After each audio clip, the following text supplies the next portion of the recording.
I've owned a few SMOK devices over the years, and I'm just gonna say it, my history with SMOK has been pretty mixed.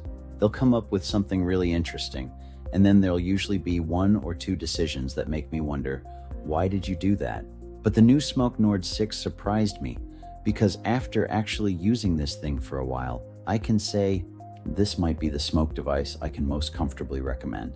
It's definitely not perfect, but there's quite a bit here that I like. First, the battery.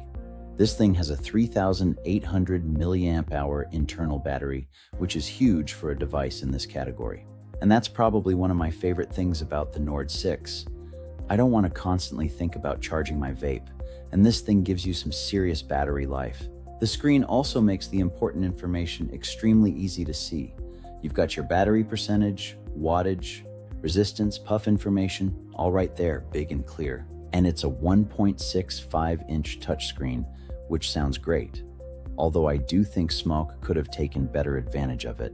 The interface has touch controls, but some of the navigation and power adjustment still feels less intuitive than I think it should on a device with this much screen real estate.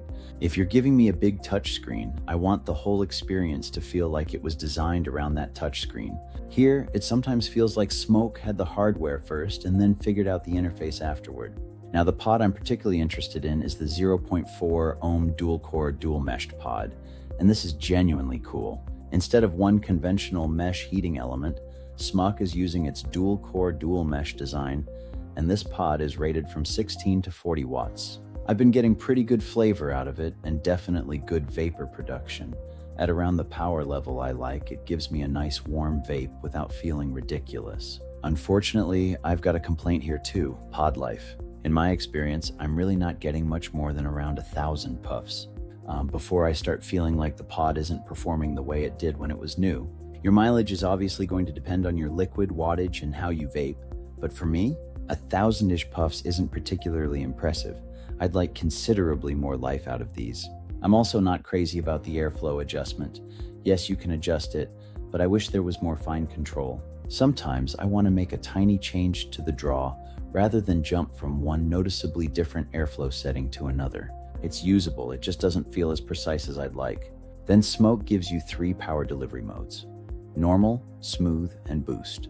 I've tested all 3. And personally, just give me normal. Normal feels the most natural and predictable. Smooth changes the ramp up, and boost hits harder at the beginning, but neither one improves the experience for me. Actually, I think they make it worse. Normal gives me the vape I'm expecting when I set a wattage, so that's where I leave it.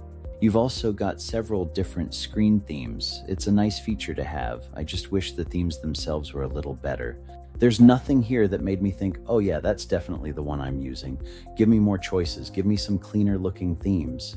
Let me customize the thing a little more. The display is good enough that SMOK could have done more with it. So where does that leave the Nord 6? Surprisingly, in a pretty good place. The 3,800 milliamp hour battery is excellent. The 0.4 ohm dual mesh pod gives me good flavor and vapor. The screen is large and easy to read. The device feels powerful without being ridiculous. And overall, I actually enjoy using it. But the pod lifespan could be better. I want more precise airflow control. The touchscreen interface could be more intuitive, and I could completely live without smooth and boost mode. I've had a mixed history with SMOK. I've used other SMOK devices, and I haven't always been able to recommend them without some major reservations. The Nord 6 is different. I don't love everything about it, but for the most part, I like this vape. And if somebody specifically asked me which modern SMOK device I'd personally recommend based on the ones I've used, right now, it's the Nord 6. SMOK didn't make a perfect device, but they made a pretty damn good one. If you've used the Nord 6, let me know what kind of pod life you're getting, because I'm genuinely curious whether my experience is typical. And if you want more straightforward vape reviews without pretending every new device is amazing, subscribe to Tom Vapes. I'll see you in the next one.